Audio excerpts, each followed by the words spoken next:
Hi, this is Tolec for the Andromeda Council. Today is Thursday, September 17th, 2015. We're here today for number 6 in a continuing series of women's conference events. And I'm very, very blessed to have with me an old friend, Shilea. Shilea lives in Hawaii. Shilea, thanks for joining us. I appreciate it. Thank you, Tolec. It's an honor to be here. You are definitely one of the heroes of our time. Well, you're very kind. As I've said to a few people, I'm just one man having some extraordinary experiences, and I guess I'm just doing my best to share my knowledge with the world, and I think importantly at this time, introduce people like yourselves as I bring forward and celebrate women who have some pretty amazing gifts. And with that as a transition point, you've had some amazing instances and experiences in your life, even as a young girl back to age 4, and then later on at age 16. We were chatting about that story earlier. Can you start by using those two stories as an introduction to your sort of like your big awakening as you were a young adult? Oh, I'd love to. They were very intriguing events and made me understand that we are all quite protected by guardian angels. When I was 4, and even earlier, I used to sit underneath a magnolia tree that was in our yard, and I just felt connected with everything. I was in a state of absolute happiness, and I loved everything. I loved the sky and the sun, and my life, my family, my siblings. And I just felt in a state of wonder. And I think that childhood state is really descriptive of a quality that the human heart has that is embraced in childhood, and it's wonderful for us to remember just that sense of connectedness. Yeah. And then what was first experience of breaking out of that state, I visited some little boys down the hill at a nearby house, and they had BB guns and they shot a bird, and the whole world went black. I felt so much shock. You mean that's a human being would consider killing a little creature like that? Yeah, and they were very mad at me, so they introduced the concept of the boogeyman.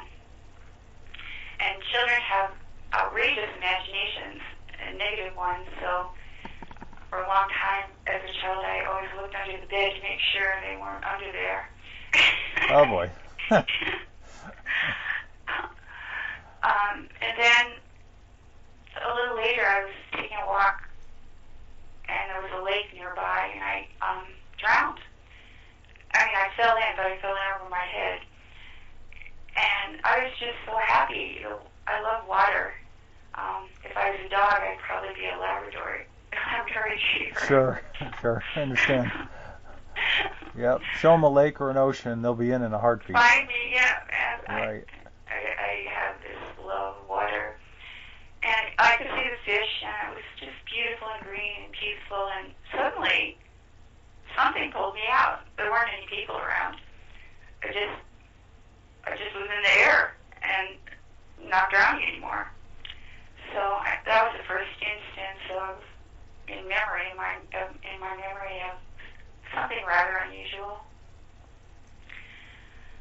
And then I told Tolec when I was 16, I had a similar thing where I had a boyfriend, and he kindly said, "Oh, why don't you come with me to New York? I have to fly somewhere." somewhere, maybe it was Florida, something like that, to see some relatives, and then you can take the car and drive to see your relatives.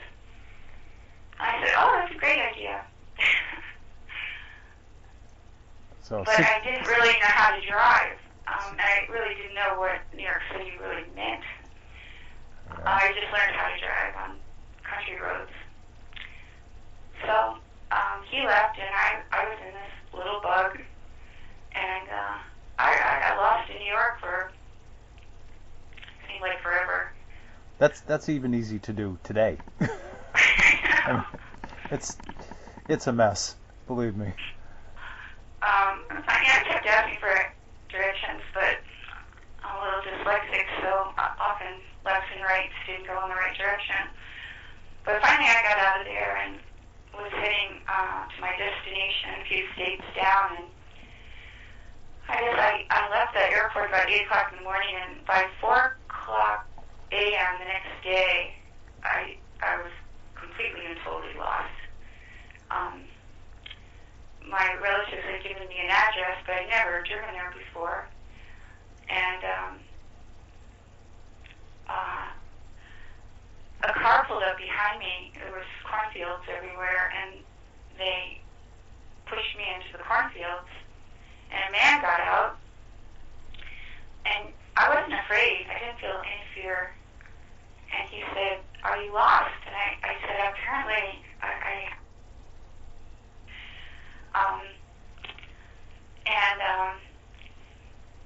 he just said, well, give me the address where you're trying to go." And all of a sudden, I was there with a car in the driveway. I didn't give him a description of where the state was that I was trying to get to. And that was a remarkable experience of divine intervention, which I never forgot. So one moment you're off the side of a road in the cornfield, and the next moment you're at your relative's address? In the driveway. Wow. In the driveway. You got some help there. Definitely. Yeah. Definitely divine intervention. So age 4 with the little boys and the BB gun, age 16, and you arrive where you're supposed to with some help. And you said there was, I guess, kind of one of those aha awakening moments when you were 21, and you asked that profound question that people ask at various ages of, who am I really? And yeah, if you'll go ahead and share that story, I'm curious to hear that one. Well, I've taken refuge in the house of literature because I felt that was the house of the soul. And I love to read and study, and I was in graduate school at the time, and I liked philosophy. So the primary Socratic question was to ask, know thyself. So one day I thought I would ask, and I had a large mirror and a trunk on which it sat. So I sat down and lit a candle, and it was twilight-ish in New England with the sunlight setting through the trees. And I just looked through the flame and said, who am I? And what occurred was about 4,000 lives flashed on the screen, slow enough to get the emotional impact of each of those lives. And I had a lot of tears, and I had a lot of ahas of places where I had forgotten who we are as spirit. And it was the experience. It wasn't just visual. It was like an unraveling in my cells, like the memory banks themselves were unraveling and appearing as beings on the screen. And at the end of all the the faces, there appeared the Sphinx. And then after that, there appeared what looked like Navajo sand paintings. Okay. And then a series of those, and then it started to go into geometric patterns. And by that time, my heart was kind of racing because I didn't know where it was going to go, and I was still unraveling. So I thought I should maybe lay down and put my hands on my heart to comfort my heart. It just continued to unravel all the memories, and some of them were not anthropomorphic, really. And that has been a major leitmotif, a theme of learning how to handle tremendous sensations with a calm heart, and knowing that what is inside of us is far more than we could possibly imagine. Yes. Yeah, you're absolutely accurate about that. I myself have learned that it's almost inconceivable how large our original soul is. And fortunately, there's only, if you will, a couple slivers or slices of that soul that kind of peels itself off to animate these human bodies. And we were talking about this earlier today. It's not the fact that we're an organic human with a soul inside of us. It's actually that we're larger than life soul with all sorts of intelligence and memories that we're squeezing into these little human bodies. Yes, vast future selves and past selves that are within us, and they are a support system, and with each decision that we make, the past and future changes to bring from the incredible depth of the soul abilities and comprehensions and potentials that are made in that moment of choice of what we want to do next. Yeah. You know, as we're having this conversation and a few others that we had in preparation for this one, I've been struck at the depth of your knowledge and your knowing of your own spiritual awareness, the truth of the fact that you are soul, and being soul first comes all of this knowledge. It sounds like that your journey of awakening began at a very young age. I mean, 21 is young for someone to ask that question relative to what I've learned from talking to a lot of people. Most people, that process starts around 31, 32. And yet, in this particular human life, you were asking that question as young as 21.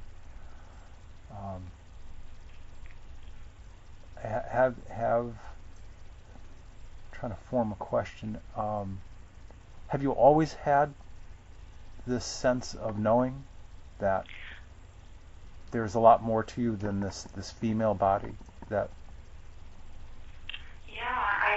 And I love my soul, and I feel like I try to faithfully represent the incredible beauty and majesty and creative power and incredible beauty that is represented by my soul. And to be in life, to be animated by such a soul. I always was really happy that I had the perceptions that I had, because I love them. I knew they came from my soul. Yeah. It's a profound story that you tell. there was a time in 1983 where these mandalas were coming to you, and you were having recognition of portals of cosmic memory. Can you tell me why those experiences are unique, or why they're unique in your life? Well, I kept wanting to go deeper, and I had completed a lot of studies that I loved. I kind of outgrew that structure, and then I was invited to be part of the art staff of an institute for transpersonal psychology, and I thought, oh, that would be interesting. But everybody was just cerebral. They were talking about it constantly, but it didn't seem like it was multidimensional to them. Ah, okay. So I had been asking my soul, like, I know there's more. And I think for each of us, we have our tendencies and our talents and things that are natural, and that is very beloved for each one of the souls of which everyone is. And so they speak to us. Our soul sometimes speaks to us more multidimensionally when we're asking for that depth. So in this particular instance, I had purchased a couple of books and reached for them in my bookshelf. And one was in one hand and one was in the other. And one book, the title was Cosmic Memory, and my other hand was The Last Incarnation of Vishnu. And when I touched those books, it was like electric, and all the lights in the house exploded. The incandescent lights, they just went poof. Wow. And then below my feet, there were huge spinning mandalas. And they opened a portal beneath me, and it was the beginning of a 7-year period of dynamic inner journeys every day for hours that were a little bit like recapitulating whole civilizations. And they had also a kind of a yogic quality because there was an alchemical transformation that went through these in-depth meditations that were compelling. I wasn't trying to meditate. It's just that it pulled me inward every day for many hours. Wow. And I went through a lot of physical changes. But every time I completed a civilization, the memories, like the unraveling that began when I was 21, Right. there would be a symbol of an infinity symbol that would form. And for example, and then inside my body, for Atlantis, my hands would be filled with pyramids, crystal pyramids. Like the memory encodement was in there. Okay. And then with Lemuria, my hands would be filled with flowers, the crystal flower templates. And it was breathtaking. It went through like Egypt and just many, many civilizations, India, and particularly during the time of Krishna. That was very, very beautiful in its expression of all the attributes of the soul flourishing in a world of abundance and beauty and music.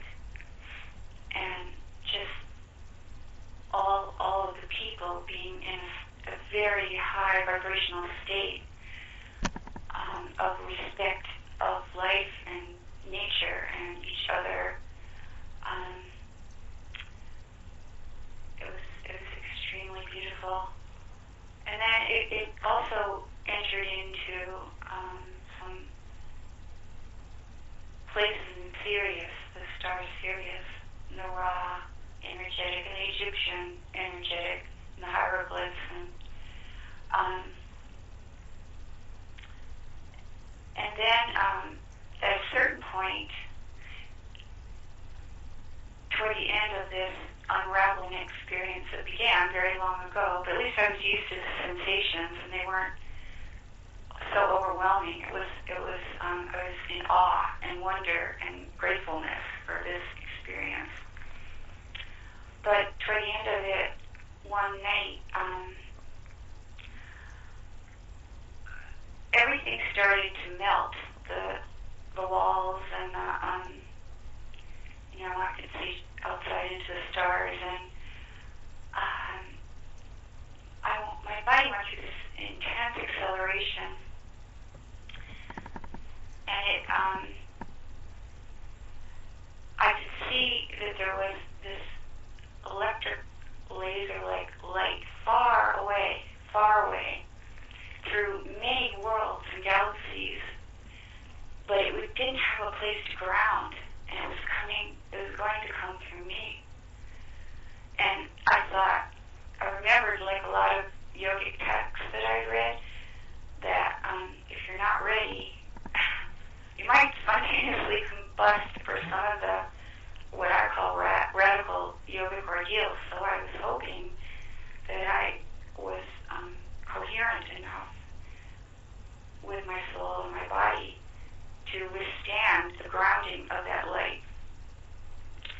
Okay. And the first time it came through, it was red, and it took a lot of courage. It grounded right through, and I was still here. And then the next day, everything was unraveling even more, and then it came through as white light in the night.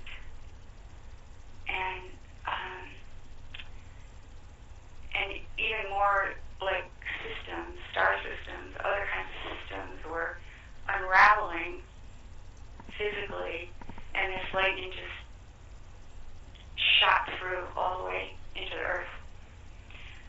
Like the first day, and then the third day, I was kind of getting weak because this ordeal was, I was losing a lot of weight. I lost 15 pounds through the whole 3-day ordeal. Were you having a water fast? Were you out in nature? No, I wasn't. I was nothing. It came out of nowhere. It was nothing unusual. I wasn't doing anything unusual. I had some interesting astrology, that was all. But no, I didn't expect it at all. I wasn't calling for it. It just happened spontaneously. Wow. Okay. And the third time it came through, it was white hot, like almost platinum, white hot. And all the systems that were unraveling, they exploded all together into this entirely new creation. Like million supernovas going off.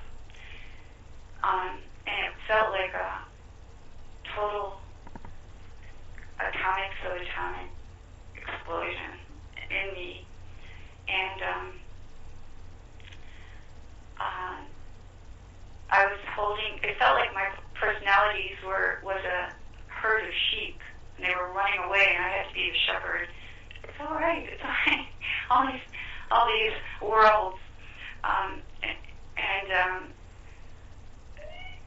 there was just this like vibration. It was just utterly intense. And the light was shimmering off like a pyramid on an etheric level. It was just shimmering off. And I ended up seeing the dawn, but I felt like an exotic mermaid or fish that was thrown on an unknown shore. And I realized I had lived through this ordeal. And I was so happy. And I had a pyramid in that room where I used to make a lot of flower essences. And there was a teeny little bottle of rescue remedy. And I'm like, gee, maybe I should take some drops. It was really a comic moment of comic relief because I felt like I was expanded beyond belief, this huge kind of being, and I'm looking at a bottle that's about the size of a pinhead. I got that, yeah. Eyes. But I did take it, and it was, I don't know, it felt it all that I like rescue remedy it. It was a funny moment, that's all. Yeah, certainly So, a light moment during all that intensity. yeah, I like comic relief, and So the universe is full of it too. Did it feel like you were transiting different dimensions, time and space to experience different epochs of Earth life, or were you beyond Earth and simply traveling the cosmos during this experience? I felt like I had been all the way in touch with the most cosmic, faraway aspects of my soul that was undergoing like equivalent of a supernova. Wow. And there was nothing that it's not like you said, okay, I'm going to intend to have this kind of experience. It was totally spontaneous. I couldn't even imagine that such a thing was possible.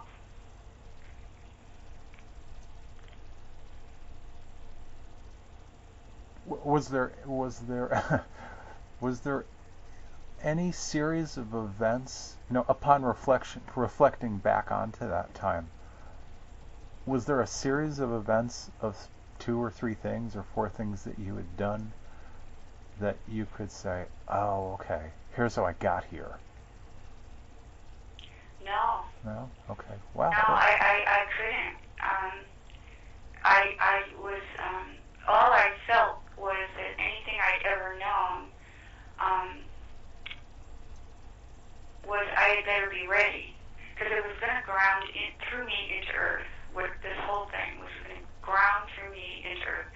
And as it was heading toward me, I'm like, oh God, where's it going? and then it got closer and closer and into the Earth, like a lightning rod.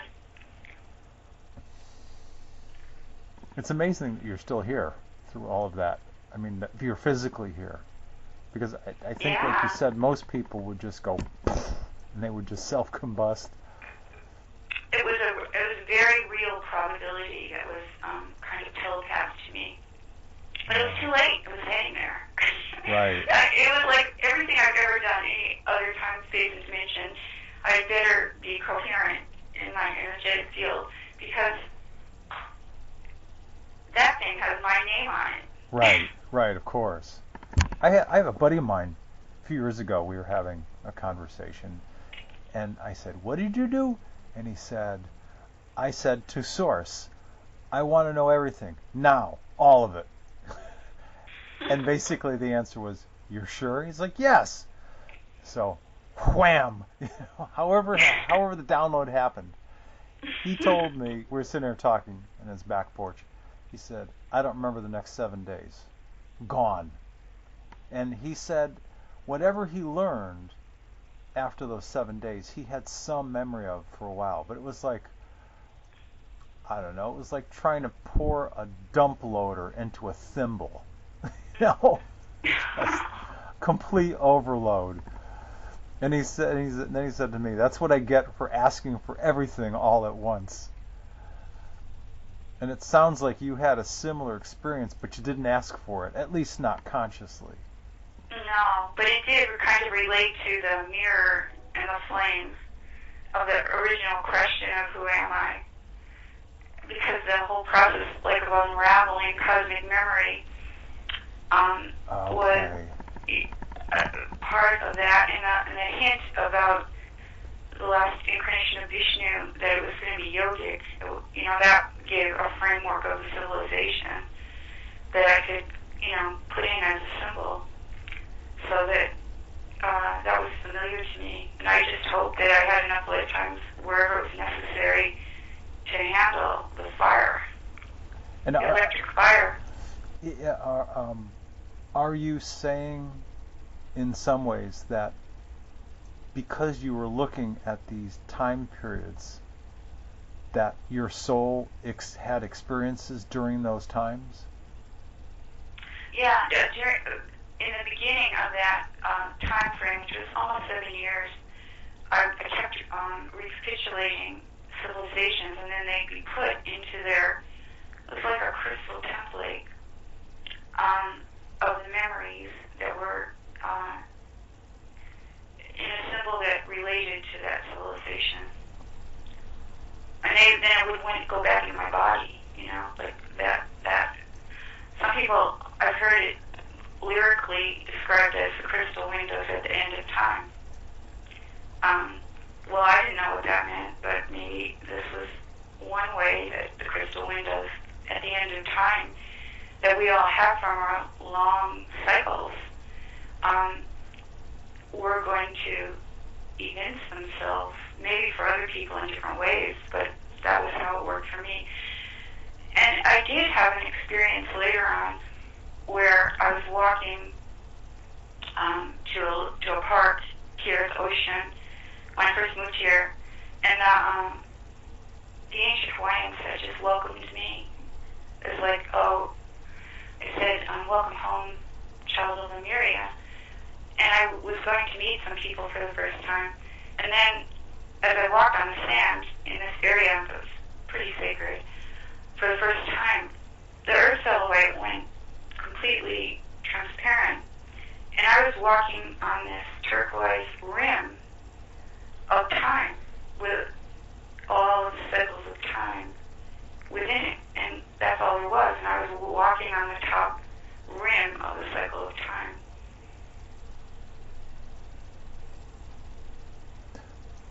And since it was translucent, what did you see is maybe not the right word, but what did you see from the top rim looking into it?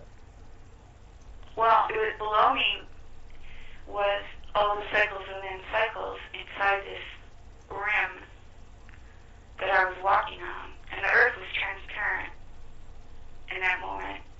And all there was this rim, and that was my walking. Wow.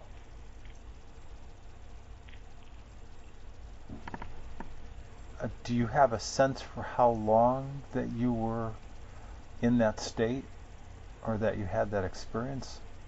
You mean walking on the rim of time? Right, right. Well, there's a leitmotif that comes up over and over.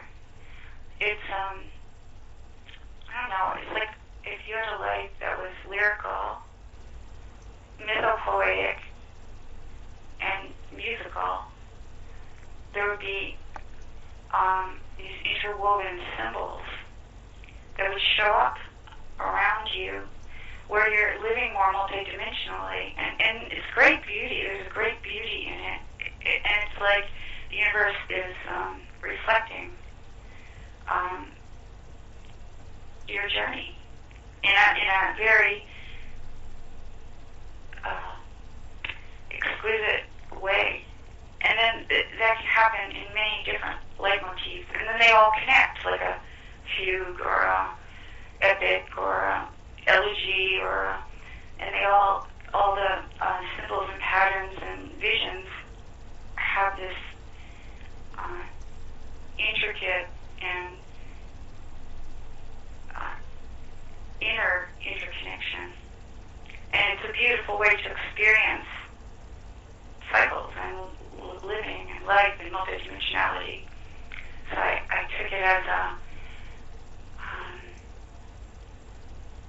mirror of incredible beauty. I felt very lucky to be experiencing that. Yeah. Were there any specific symbols that presented themselves as predominant or more frequent than others? That you would see these symbols and go, I know what this means. Yeah. Okay. There are. These are different, but they work as leitmotifs. I feel a fantastic sense of joy when I see a symbol that I've never imagined. Some of them are like tessellated gold. They come from the depths of the psyche. And while they're coming up, some of the old symbols are being retired. In this particular instance, these tessellated gold intertwined circles, like a different kind of an expression of flowers of light, were replacing the symbols of Jupiter and Saturn. They were being retired, like fade to black. Okay, sure. But that has to do with semiotics, the deep structure of creation. Every realm has its structure and template, and they're different. In our physical realm, the way time is experienced is very different, but they're all interconnected. And in a sense, they're all inside of us. So nested holograms of worlds that are expressed in a deep psyche symbolically are within us. So if we want to travel someplace and our soul is wanting us to show us something, or that we have a purpose for being someplace, what I've experienced is there's like it's almost like sound inside your body where the frequency shifts, and then you're bilocated, and you're someplace. Like I've been in recently this year, in the original Sphinx. That one had hieroglyphs as a symbolic entry point. Or in these giant spheres in our solar system that are, indigo blue with lattice work, and you can see the Yes. Earth from there. And it was just, I didn't have to go anywhere. I wouldn't say that I intended. It's like my soul wants to show me something. So it makes a sound, like a shifting of frequencies inside me, and then I'm there. But I'm also here, it's bilocated. So, I had a symbol that came to me recently, that came to me way back in 1994 or 5.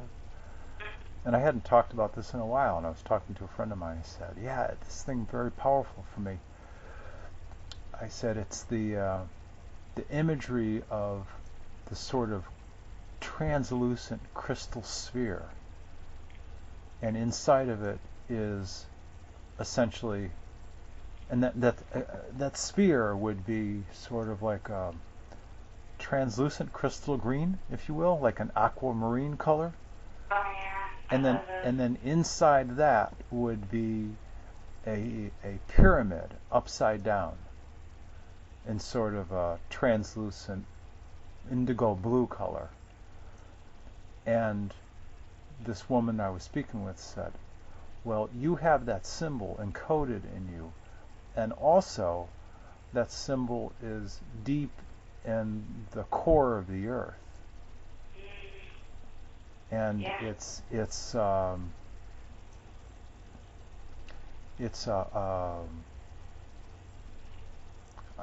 the right words are elusive for me right now, but she essentially said to focus on those because the combination of those two objects is transformative at a higher dimensional level. Yes.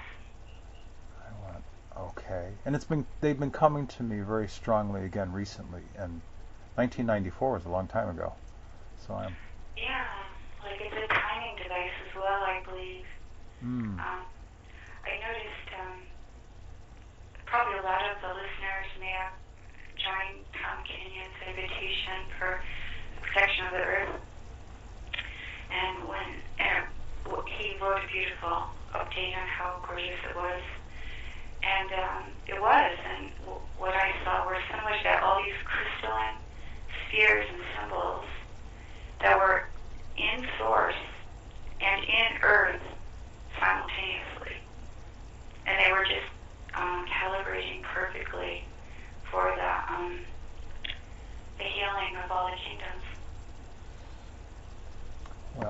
That's you make a really good point, because that's part of this transformative process that we're going through right now,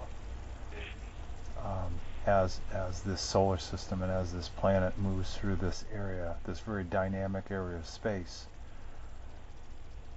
There's all sorts of transformation going on this planet at this moment. I talk to people across the country all the time, and I'm astounded at the stories that I'm hearing from both men and women that are sensitive to the higher vibrational frequencies and the energies that they're encountering on an hour by hour, moment by moment basis. I know at least 3 different women whose bodies are transmuting.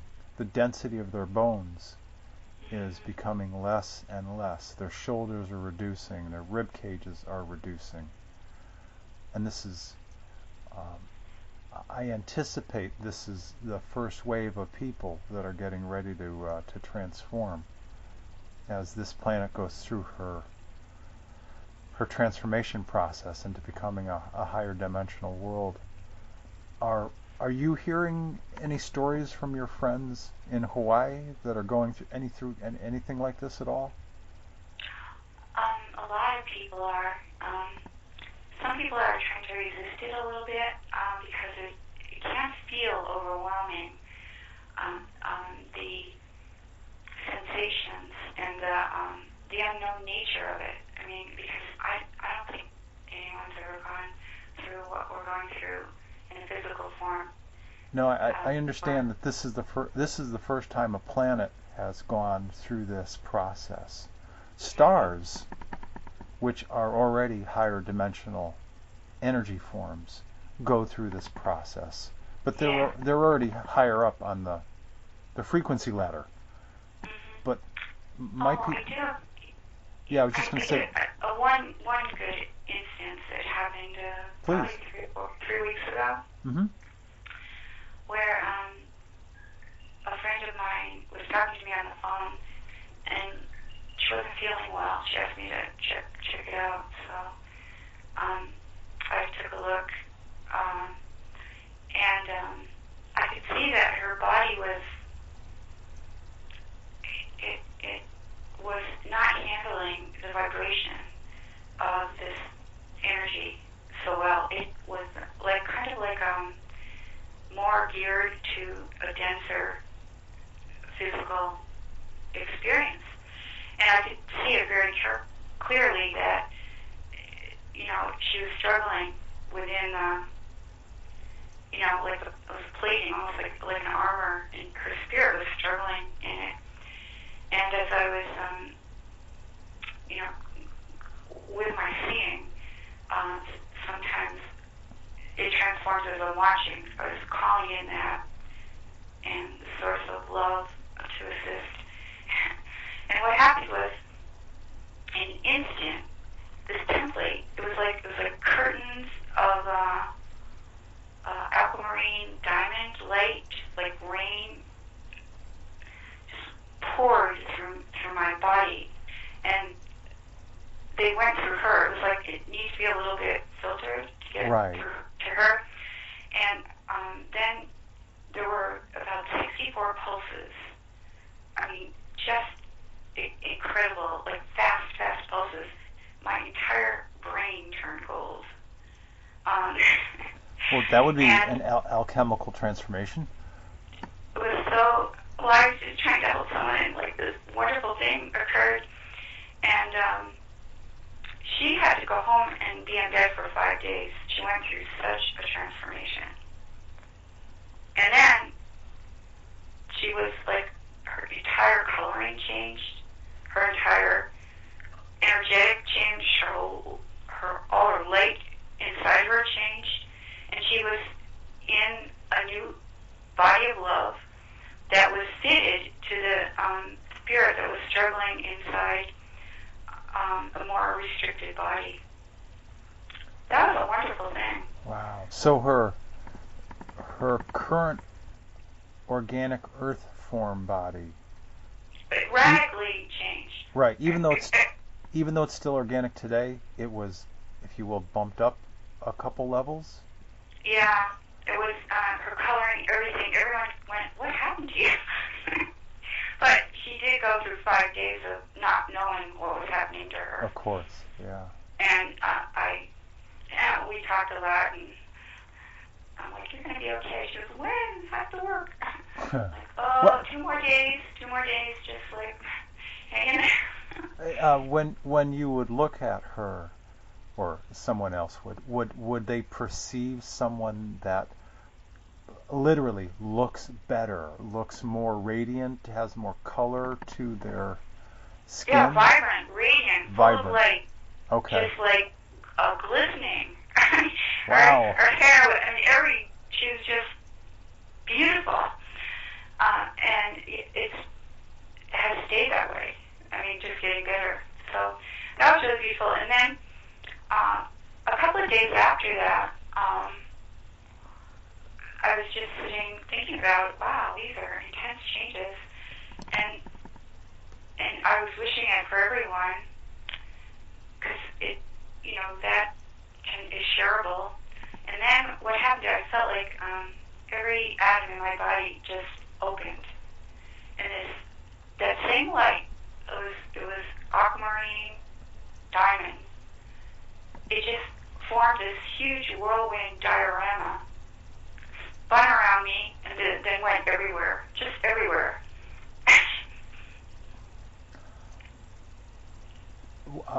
Were you at home when this happened, or out with friends? I just said, I guess I probably was looking at a YouTube, and I finished it and sat back, and I was kind of staring into space like a cat. And it just happened.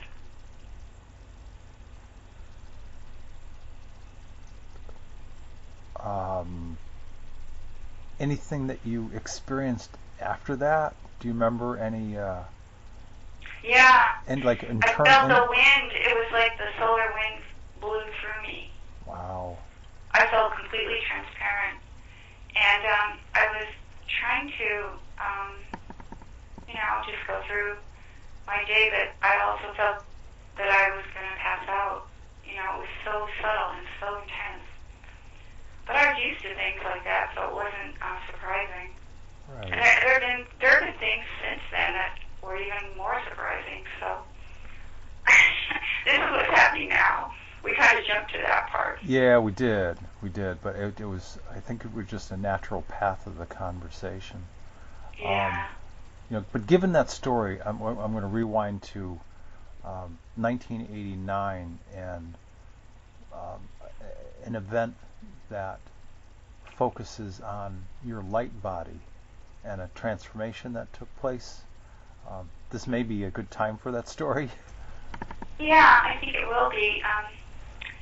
After when I described the yogic experience, Right. and it kind of ended a cycle of inward, dynamic inward journeying through meditation. And I went, there must be other people out there that are experiencing things like this.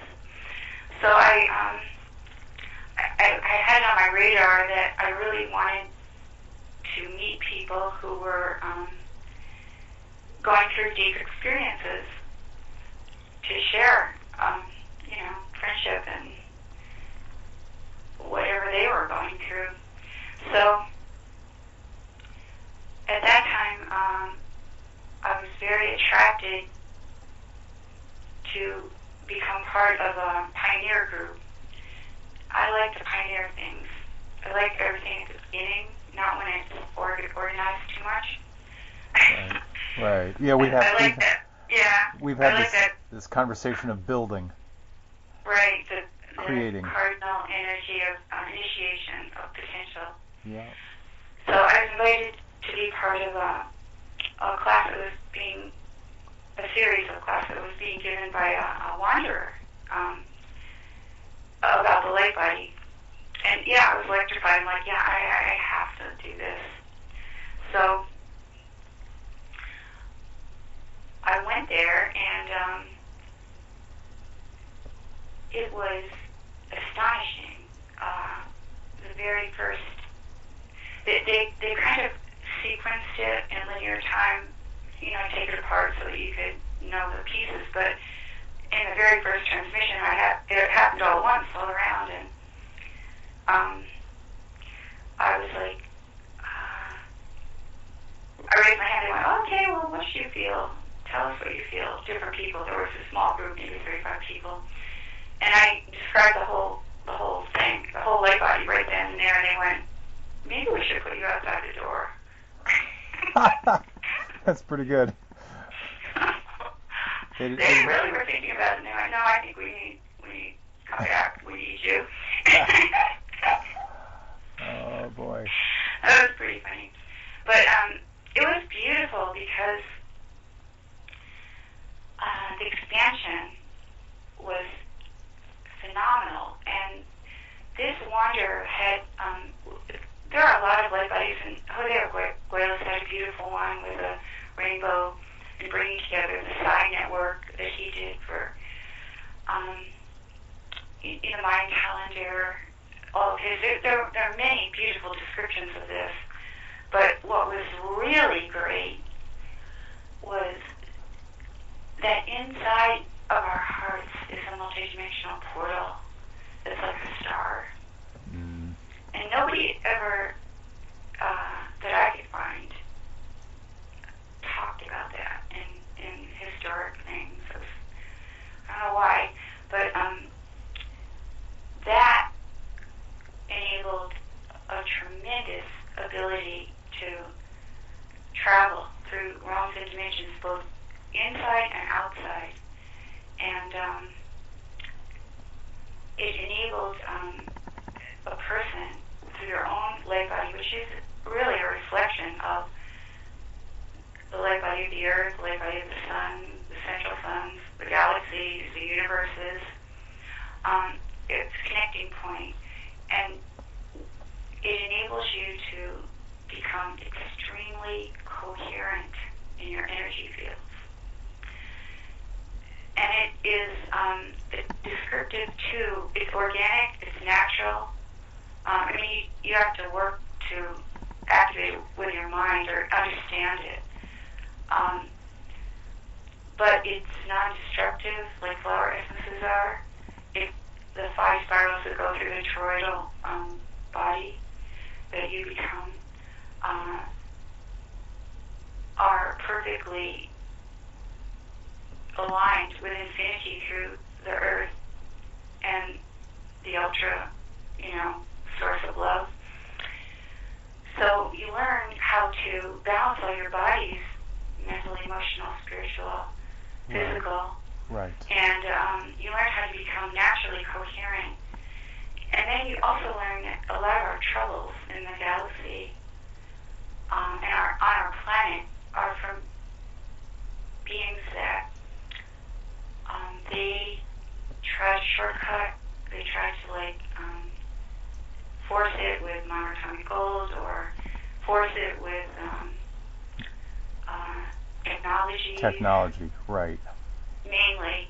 And they couldn't in the end because they went for immortality, but they were forced into a thing where they disconnected from their soul group, they disconnected from the crystal windows at the end of time, and they became desperate.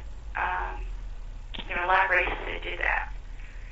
And it's very natural, and human beings are uniquely capable of being able to hold that field in coherence, even as a result of, what I learned from all this basically was that we were created from love and starfire, starlight, and the impulse for the creation of the human being on Earth was to understand love, because I don't know that there were other beings created particularly for that purpose alone, which is also why our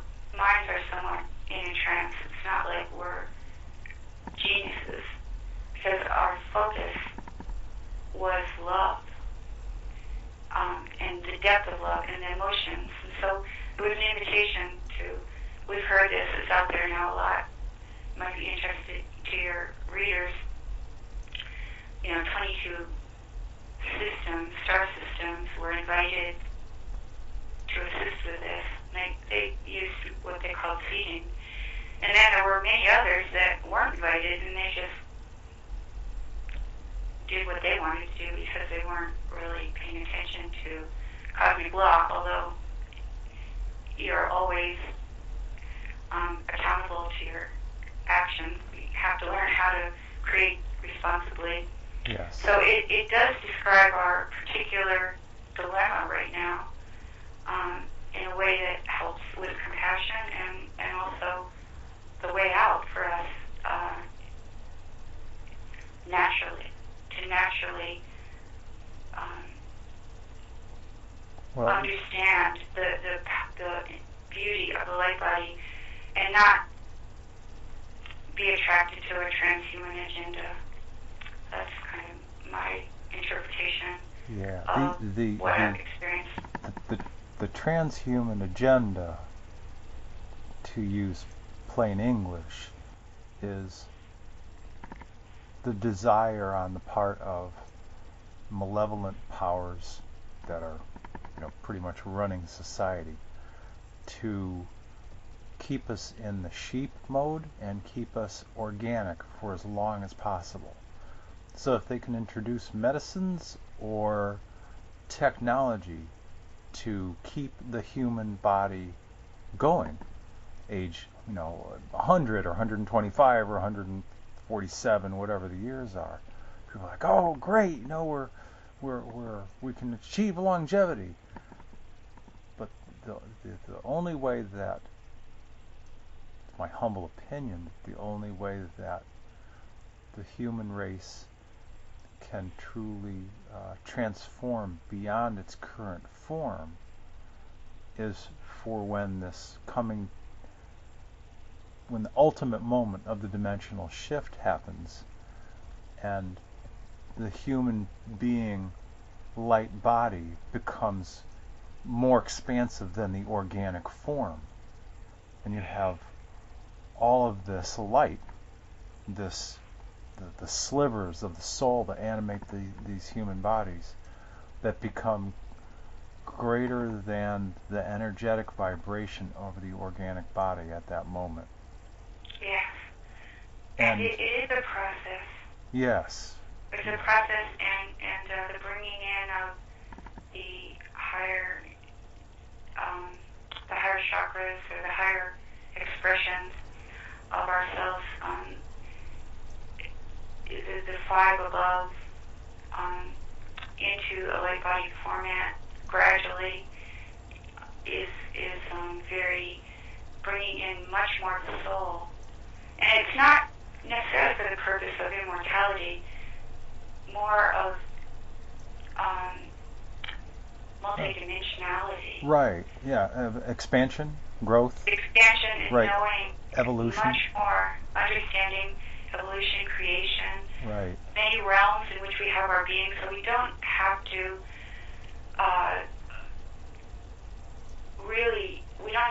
have such a heavy hand on Earth right. of using physical resources, and our lives are so much more rich. All the outer distractions of things that we don't really need can be replaced by this unbelievable beauty. To me, what it felt like, and I would tell people, because I taught this for a long time, is like, before you experience it, your mental body really has kingship over you. But it's like living in a phone booth. And when you harmonize all your bodies with the spiritual body, you don't leave any of them out. There's no like, oh yeah, this one's bad, this one's good. You need all your resources and all your senses, inner and outer, all of it. But it creates summation of harmonics, so it goes beyond them individually and you start changing, even the chakra system and the light body centers, they all, for me, I mean, they change into stars, they change, and they're constantly changing. So that is going through your core, which is changing the rest of your being to become lighter and lighter.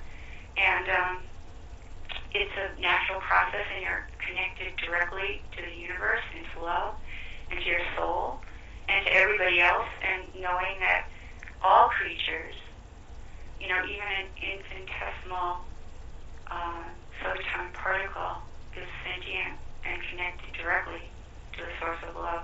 You're just aware that all your senses change, your whole perspective, your paradigm, your worldview.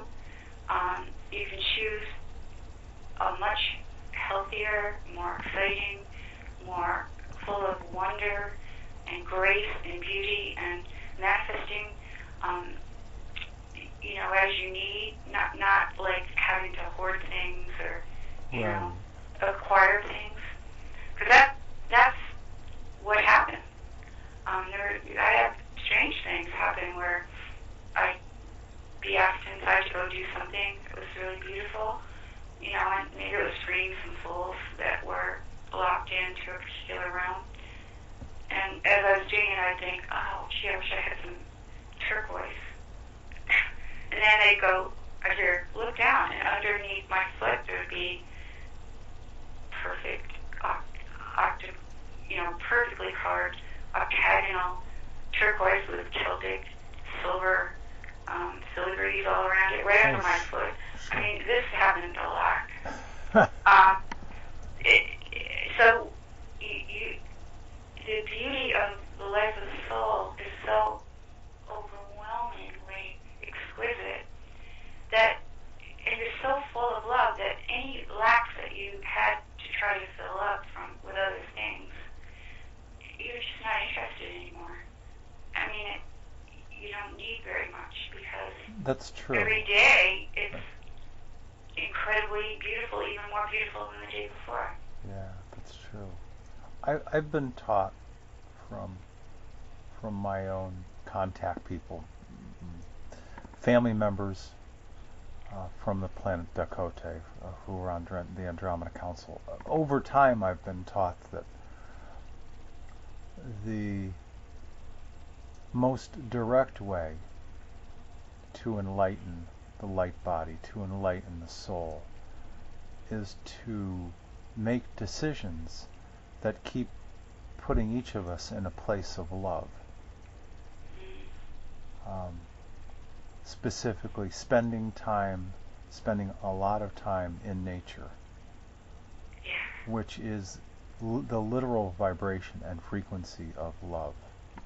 Nature in all its forms, the forests, the beaches, the streams, the oceans. The more we are in nature, the more we will resonate at the frequency of love. And then, of course, as we interact with people on a moment-by-moment basis, to simply make more loving decisions, to simply reach out and help others.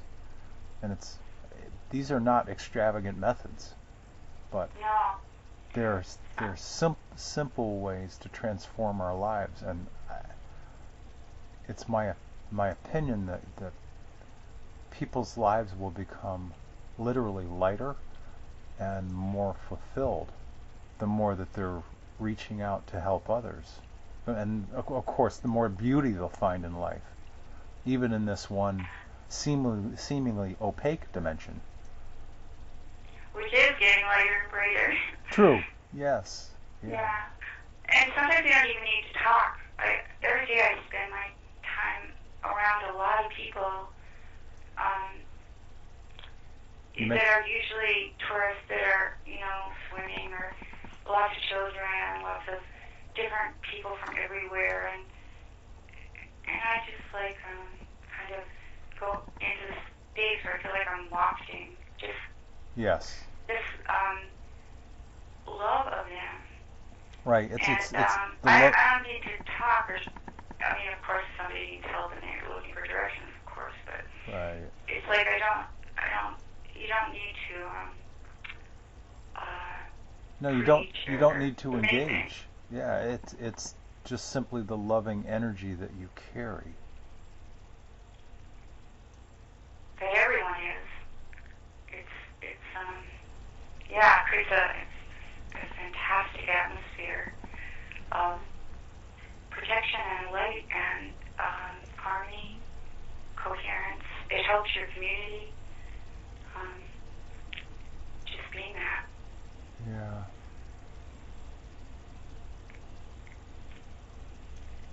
Yeah, it's subtle because of the changes it evokes, and yet it's profound at the same time. Being aware of super subtle energy is also kind of part of what I've experienced. Like, I know you were at Mount Shasta not long ago, and I used to live there. But when you go up the mountain, say from Redding, you could feel these membranes as you went up in altitude. They were like, you pass through one. Yes. Yeah. And to me, that's how it is when you're connecting with the super subtle world. You go through these very subtle membranes, and you're listening, and suddenly from there, one really great thing I wanted to share was I've been asked to assist somebody who's doing retreats for a period of time. And she was very unusual and gifted. And I was kind of like opposite, but equal. And her guides asked me to help. And I was happy to. So when we're driven by our minds and strong mind, strong will, everybody wants to they think. To me, I think we're never doing what we think we're doing. But they were like, oh no, we have to go do this and do that. The people that I was helping, like, no, you have to sit quietly. And when I said that, all of a sudden I felt this connection with a deep, deep part. And these spheres began to form that were violet, golden, peach, pink, and they were very light. They came from the sky and went through my body and into the earth and back out. Well, right before that happened, for about a day, I was experiencing snowflakes with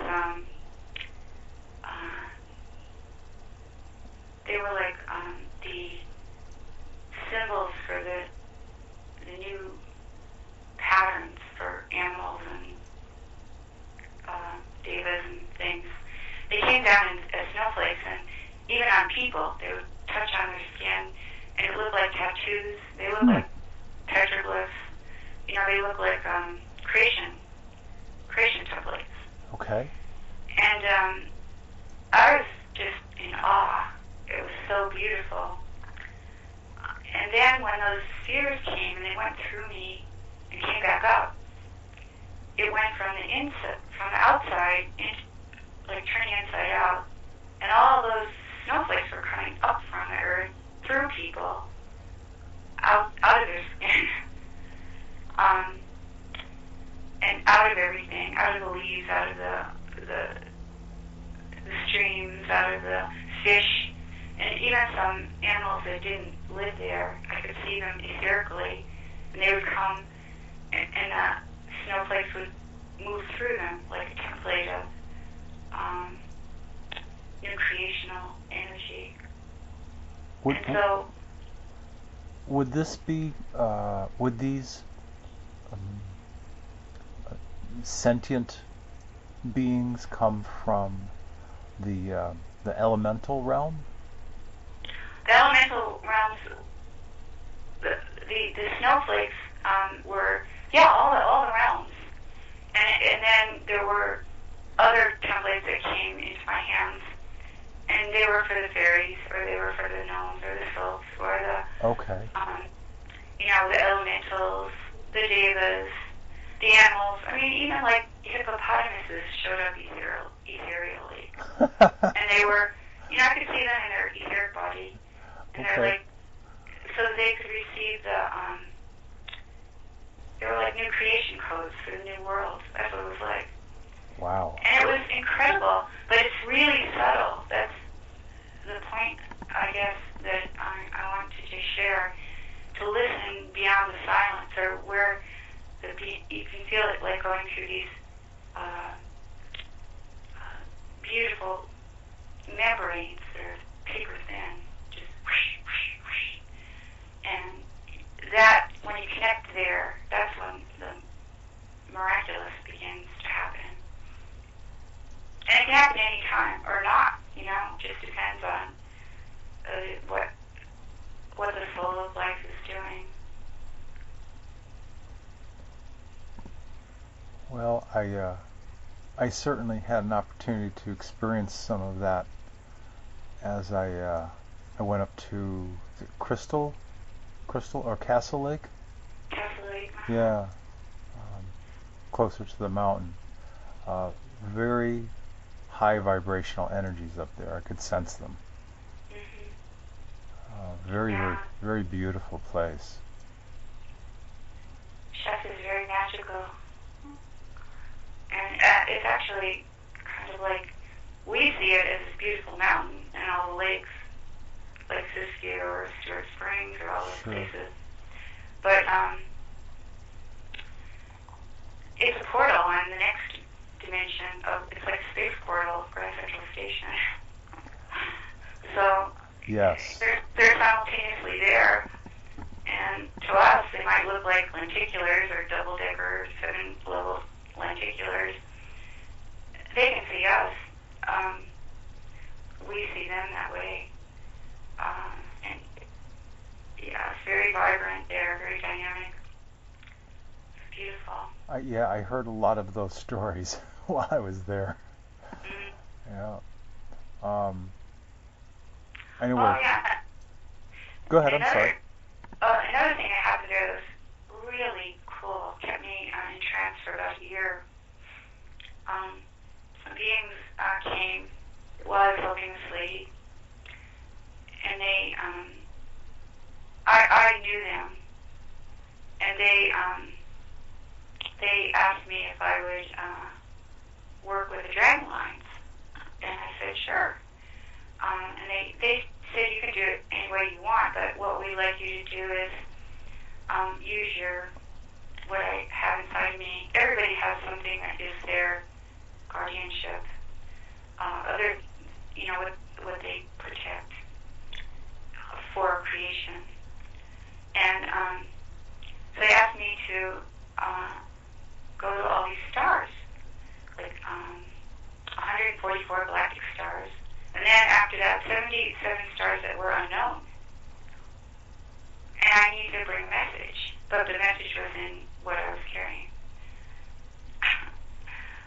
And I was pretty enchanted by that idea, and also the energy for it came.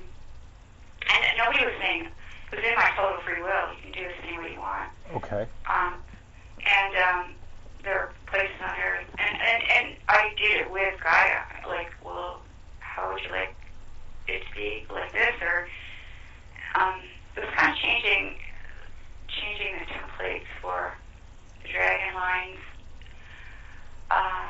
into the different flags of life, more or less. But I had to go to all these places, and I lived in an octahedral room with a turret on top, and there happened to be a pyramid in the room around the bed where I meditated, which was pretty nice because I could see the lake and the mountain. And I went there. I went there. Every day I went to different places and different beings and with my soul. Right. Right. And there were all kinds of beings and places and things to do, and asking for cooperation, assistance, so they could participate in this grand cosmic know where the unknown stars were. I barely knew where the known ones were. But my soul just kept taking me, until the whole thing was complete. And then I gave it to Gaia, basically, for how she wanted the carpets and the canopies of her new creation. Is there a time reference for your experience in Mount Shasta? That happened in 2004. Okay. Yeah. Was there any sense of, 2004 is 11 years ago. Was there any sense of, back during that point in time, was there any sense of what was coming these days in terms of the dynamic changes that this planet's going through right now? Could you feel that coming? Yes. That was very, very subtle. Okay. It was very subtle level, but it connected up to this year.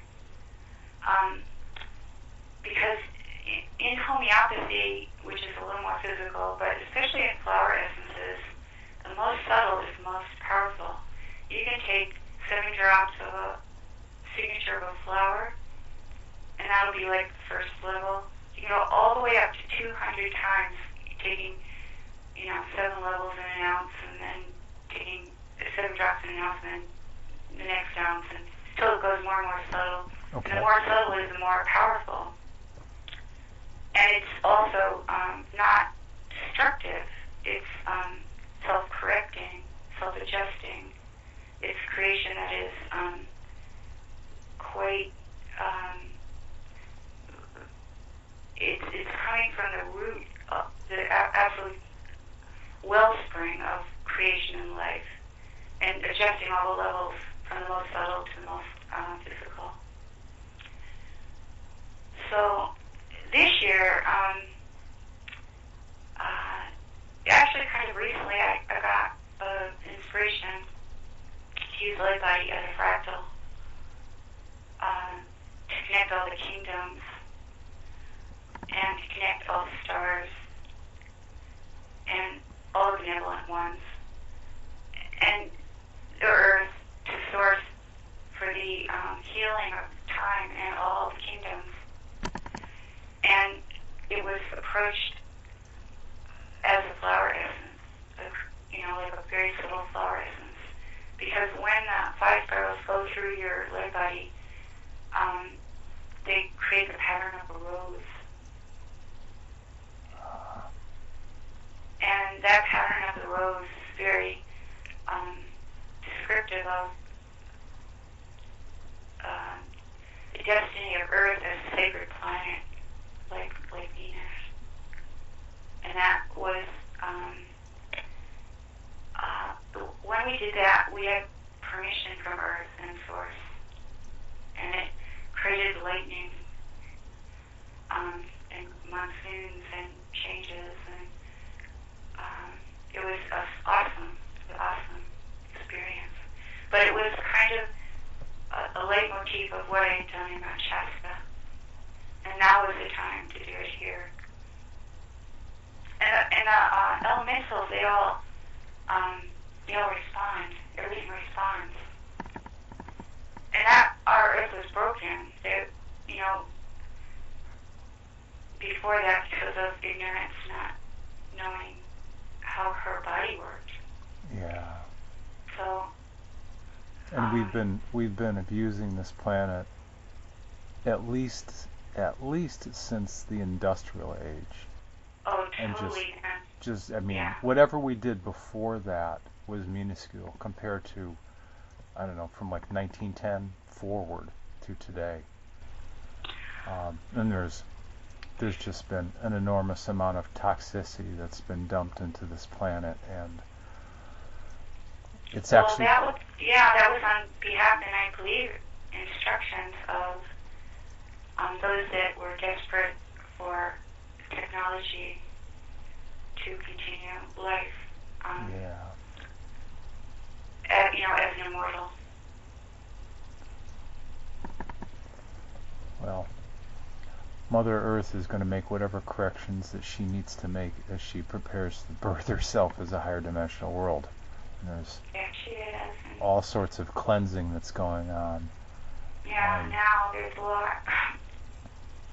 Yeah, you mentioned to me, I know we're talking current topics, but you mentioned to me something about circular lightning that you're experiencing in Hawaii? Yeah. The lightning goes in circles, and it's full of these beautiful rays of the rainbow. And yeah, KT is always worrying about it too. I'm sure he is. Yeah. Yeah, we're all in tune. Yeah. And the clouds, and I mean, it reminds me of maybe what Avalon, when it was separating from Glastonbury, might have been like with the mists and these circular lightnings, like the little peak. The islands, the mountains here are the highest on Earth, except half underwater and half above.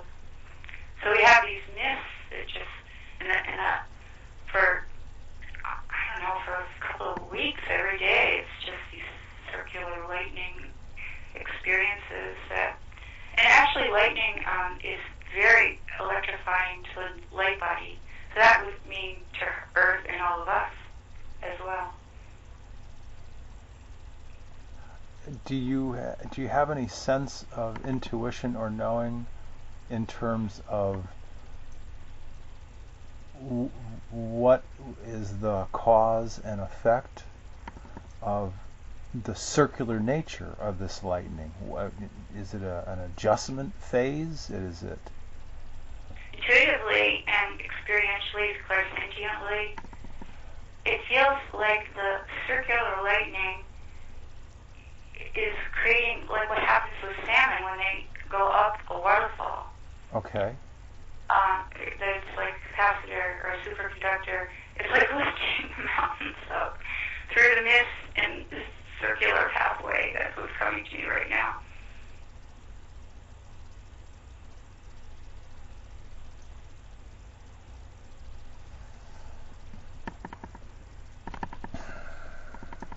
Evolution. Yeah. Evolution. Beautiful bodies of love, different bodies. The latest one that I experienced was I had becoming more multidimensional. A lot of beings that you love come to visit you, and they don't live on Earth a lot of times. So, and sometimes they're trying to tell you something, even if it's a projection hologram from their mind or more. Usually it's pretty symbolic. So I had this experience with Krishna and one of a close friend of his, and he had this body that looked like Quicksilver with really the kind of noble gas, the colors of noble gases flowing through it in rainbow patterns. Okay. And they were trying to tell me something because the other man that was with them was a pretty renowned astrologer. And I wasn't getting it. And then finally I went, oh, okay, that's why you're here. I get it. I know what to do now. And that goes back to that early thing that I went through. And then last week, one of the bodies that came through was that body that I saw that he had. It was that Quicksilver noble gas rainbow passing through and adjusting whatever my body had turned into by that point into an even higher frequency.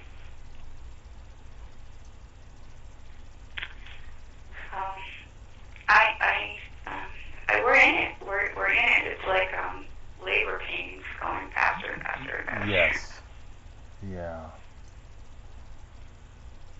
Yeah. And since this is a contemporary conversation, we talked about this a little bit earlier. Yeah. Chile, 8.1 8.3 earthquake. That was the big one, and they had 40 of them yesterday. Wow. Yeah. We're sitting right on the Pacific Rim of Fire. So and I checked the USGS website today. I hadn't looked at it in probably 3 or 4 months. I was astounded at the cluster of earthquakes up in Alaska. Just in a 7-day period. I don't know, there were like 45 or 50 at least. And this has been happening for months and probably a couple of years now, that the whole Pacific Rim of Fire is lit up with earthquakes. And I know Joe Mara and I have talked about this a number of times, but when we were kids growing up, and you and I are somewhat contemporaries, we would hear about earthquakes, like, I don't know, every 3 weeks or maybe every 5 weeks, you'd hear about an earthquake popping off somewhere. Yeah. And these days, there's hundreds of them across the globe every single week. I know. Yeah, we were talking about that earlier, and for me, it also, in my dream time, oh yeah, I have to talk about Andromeda. Oh yeah, that's next. Yep. Yeah, okay.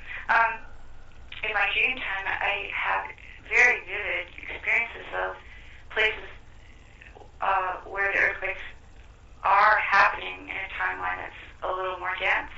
And I'm helping all the people twice already in different places. But when it happens in your dream time like that, it means that it isn't in your timeline right now. So keep holding the light. Don't engage in fearful thoughts. Just know that there are so many timelines of wonder that have, and positive timelines that we've all created. And we've been transmuting so much, all the energies of slavery, all the energies of toxicity, and of,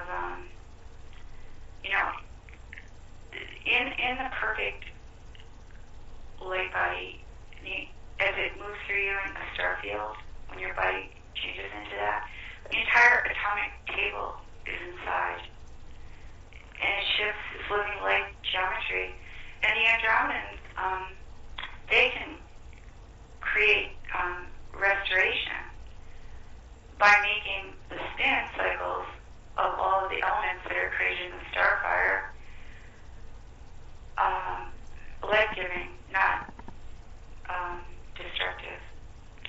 So when you put your intention on that, as a multidimensional human, it assists the waters and the land and everything to to heal.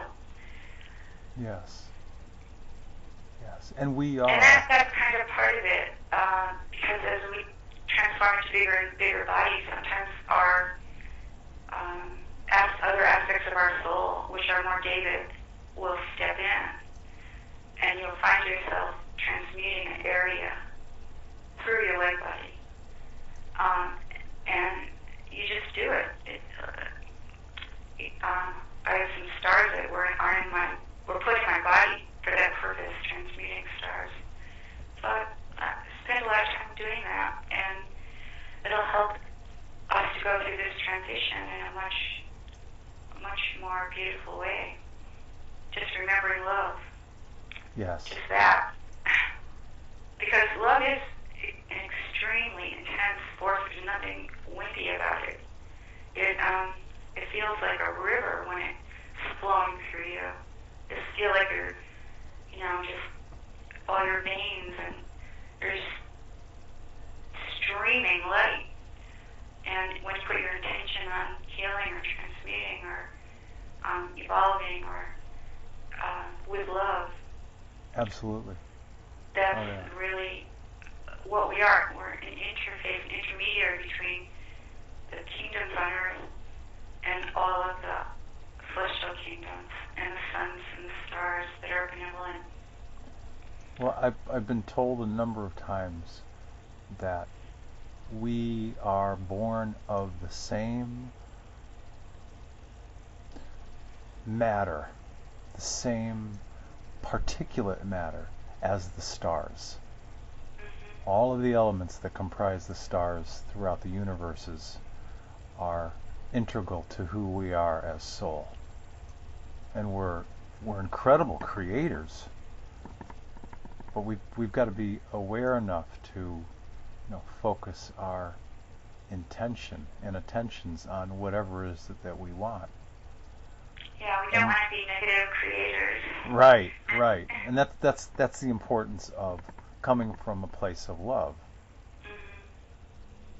Because our thoughts are really powerful. Yes. And a lot of other beings use our thoughts against us, trying to stimulate a lower vibration. So just to remember who you are. Remembering that we're very exotic and beautiful beings that belong in the universe, and we are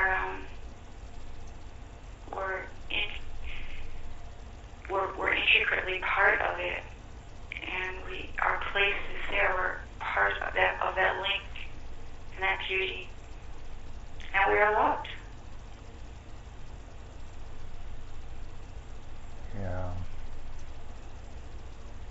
Yeah, there's so much that's going on today that if people simply took the time to slow down enough and pay attention, have moments of quiet,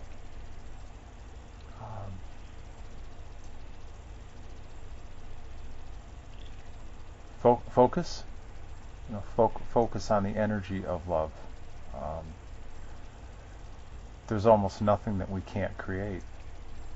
Yes. And we are. We're linked up. I remember when I read Return of the Bird Tribes of Tim Carey, that was really real, that we came in as a soul group. We were asked to help by the Great Mother. And we did. We're all linked up. We came in linked up. And we're ring of protection around our Earth. Yeah. And we're all born of Source. We're all born of creation. So we actually have the same creative power as creation. And we have a soul that guides us to create responsibly. Right.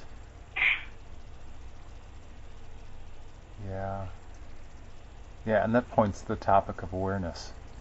Be very aware of what you're intending to create. Not you, but all of us. Oh, I know. Yeah. But it is a magnificent time, like no other. And I love the notion that Earth, as an ion, is star-like. What your Andromeda Council people told you a long time ago, you did that beautiful video before 2012, which to me was a really, really intense time. That has been the vision I hold for the highest of Earth, this beautiful Earth star that we're part of. She loves us. Yes. And we love her. And in most of our lives, we were very completely, intricately part of nature in a more direct way.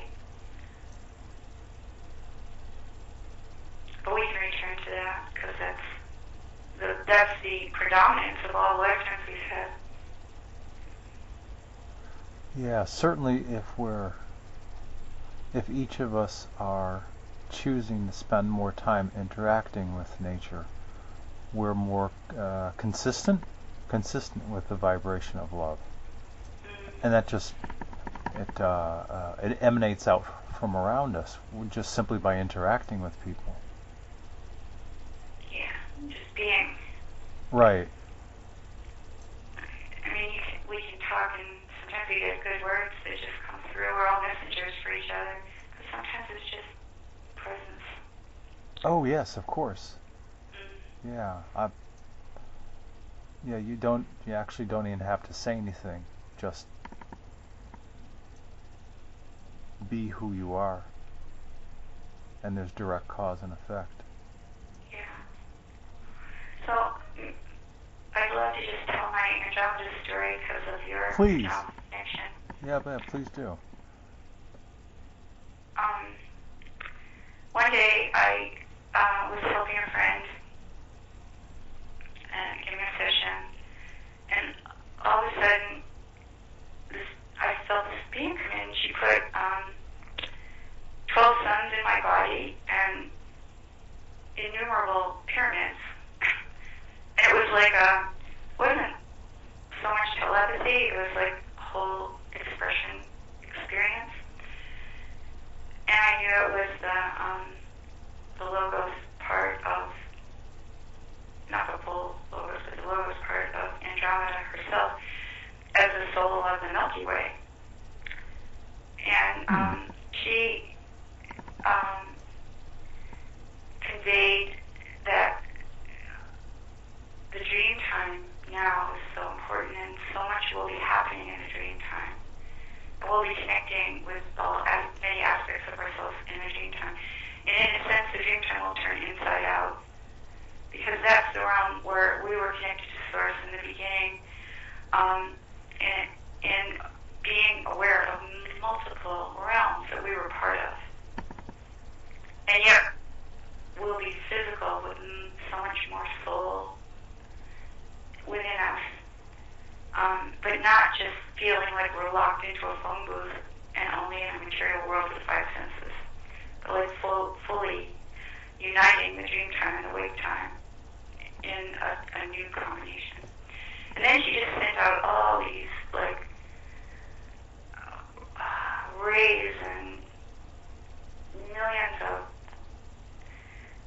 sparkling atomic little sparks everywhere into the ocean. She just wanted to,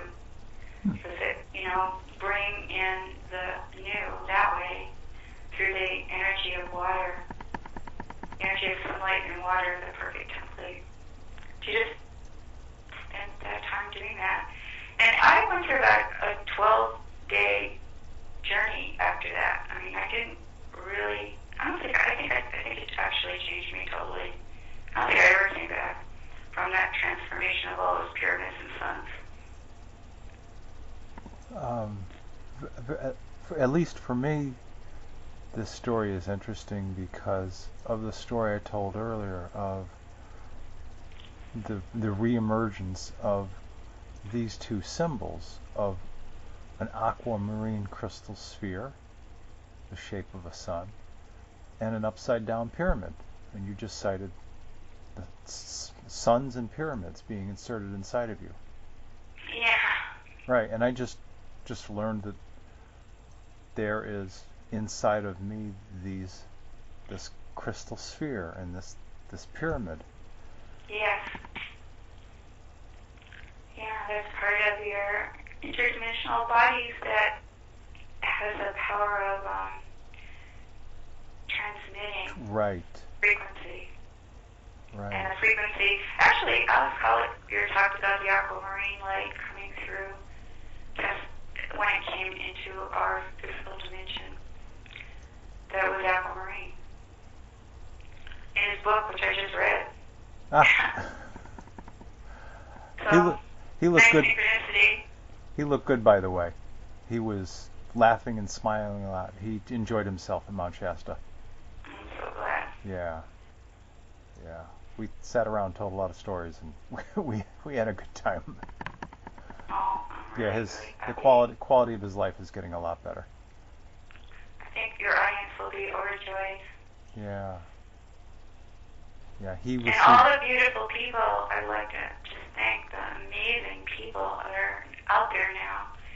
Because whatever we thought before, we have to let go of our old paradigms because they weren't incorrect. Except for love, maybe, but a lot of our notions of reality are going to be upgraded to a much more rich context of unity with many worlds of beauty. Yeah, we're having to grow up fast as a race. We are. Like really quick, because as I've talked with you and many others, the changes are happening so fast these days. Very fast. They're cascading. Yeah. It's a cascading summation of electronics. And one other little symbol that I saw very recently during a journey that we gave was I saw an iridu and a lion person waving goodbye. Like we were moving out of the fourth density. Waving goodbye, like the lion person had, the lion being beautiful, Pasha, tears of love, and the iridu didn't have very many emotions, but he looked so quizzical, and they were waving goodbye. And I woke up in the morning with that song, I Can See Daniel Waving Goodbye. Oh, yes. Yeah. But yeah, it was like, that seemed like a very good omen that we're passing through, which I believe we did a lot of that in the dream time over this year, of more gnarly aspects of the denizens of that particular vibration. So to me, that was a really, really, really good open-eyed experience of passage. You know, if as we head toward the wrap of this conversation, would you be kind enough to share your thoughts with people regarding some ideas or thoughts or feelings or concepts, whatever you have, to assist people, to help people get through in a positive way this era of dynamic change that we're experiencing? Well, what's coming through first is to reacquaint yourself deeply, even more deeply than ever, with your soul. Our souls are a part of us. They're laced into us. They're not outside of our bodies. I mean, there's more elsewhere, of course. But but the love of the soul for the individual is so overwhelming, and just to experience it is life-changing.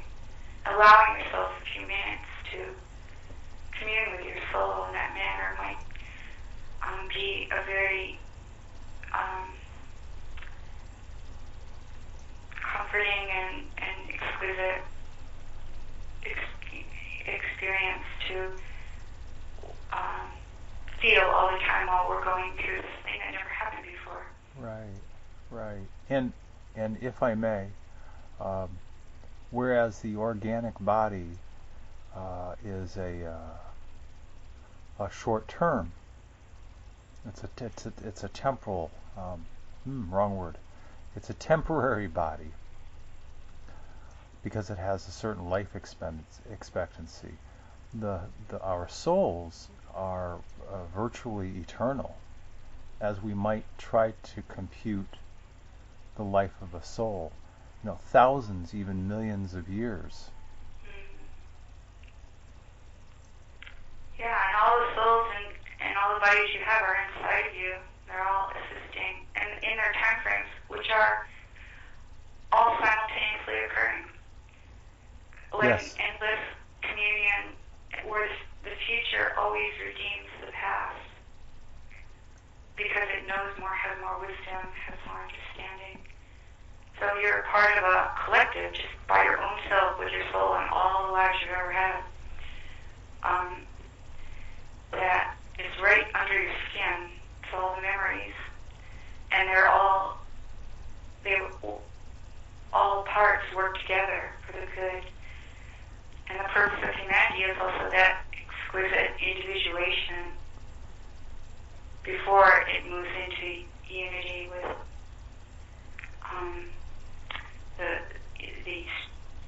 the individuation of free will and the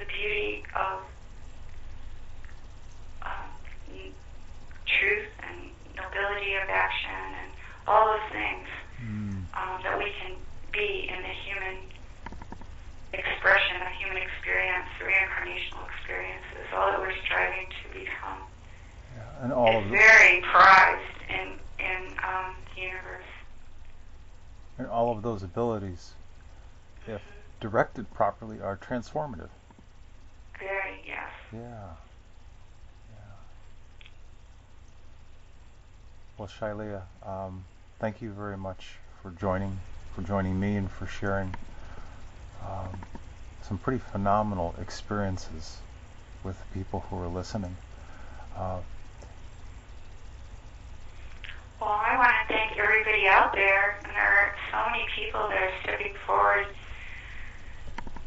expressing their understanding of our history, their understanding of what's occurring.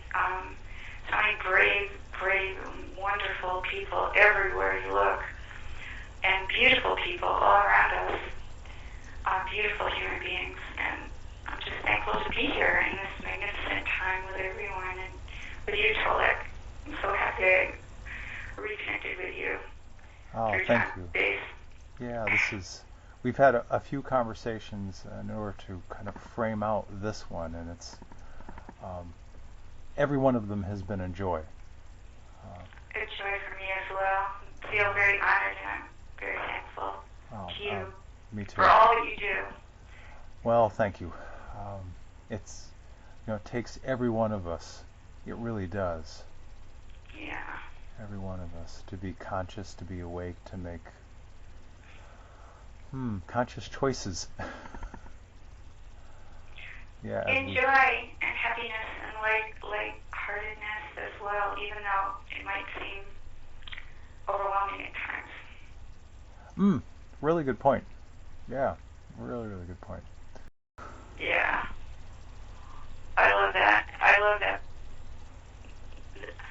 There's really some fantastic films and works of art out there right now that are, helping people to see what's happening.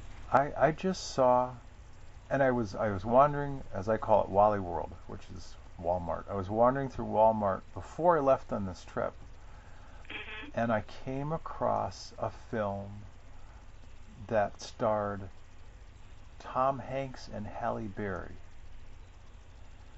And I could go find the name of the film, but it's a journey of these two people as they keep interacting with each other through time, and the different lives that they live, and they're aware of the fact that they have different lives and that they're traveling through time.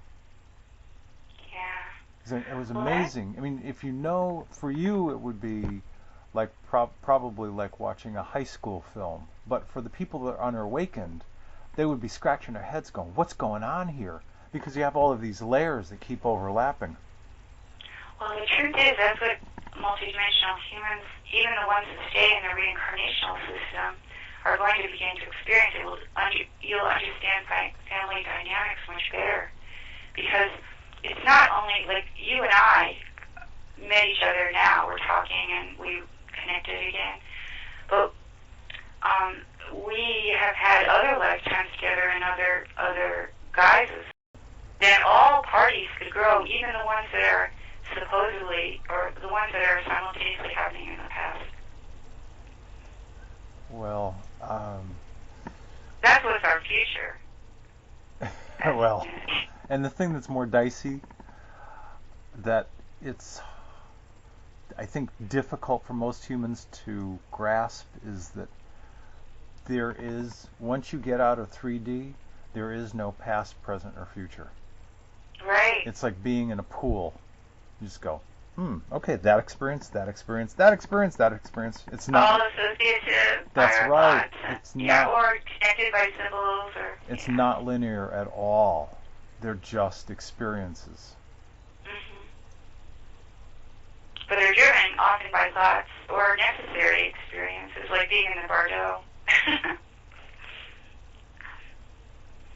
Wait, say that again? Like being where?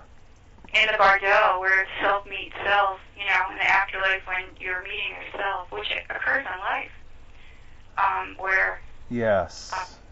Yes. Yeah, well, yeah, like because it's it's a fragments. mirror. Yeah, there's this mirroring of you are meeting the results of your creation and your results of what you've done with other people or not done. And once you understand to me it's like being precognitive, prescient, and post-cognitive all at the same time. All at the same time. That's right. Yeah. Right. That's what past higher. and future fall in on each other. That's higher dimensional life. Mm. Presentient, precognitant, preauditory, clairsentient, all of those. Everything. All at once. So, for example, like there could be different masters or like people, beings you don't even know. Somebody else does in there. I had a thing where a guy wanted to fly off and be with this mystic, and then he goes, "Oh, but I just don't think I can make the plane in time." And I went, "Well, let's just have a chat with him right now. Besides, you want to find out what he wants, why you're attracted to that. Let's find out." So we went back to a place that was even before Earth, when the elementals were being created, and he had a message for this friend. I could see everything. It was like a wow.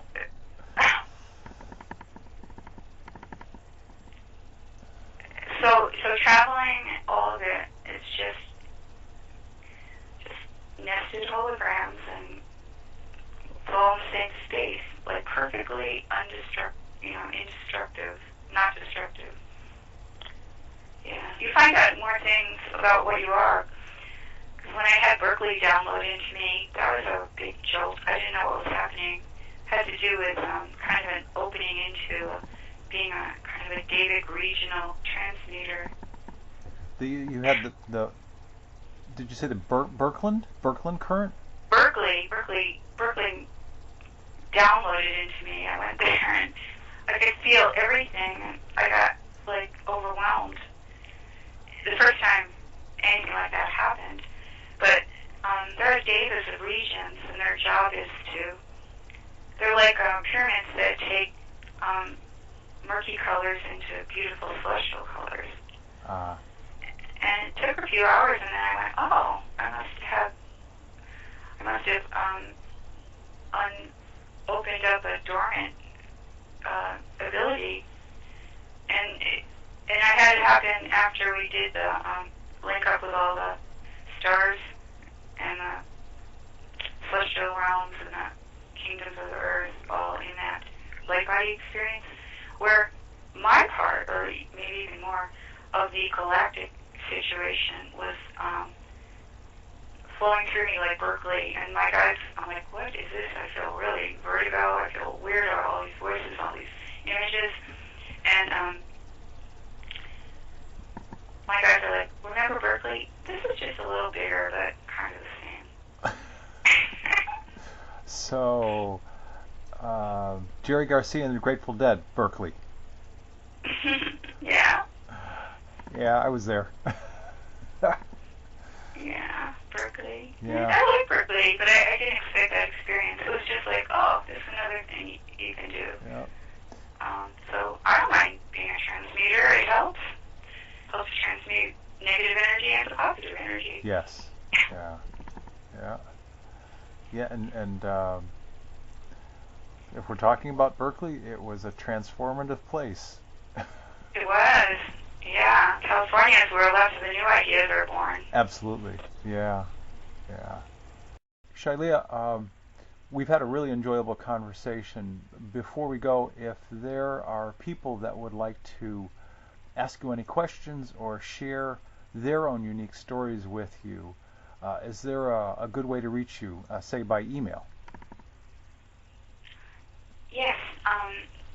You can reach me at Starling, STARLING,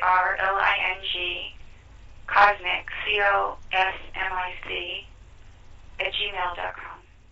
starlingcosmic@gmail.com.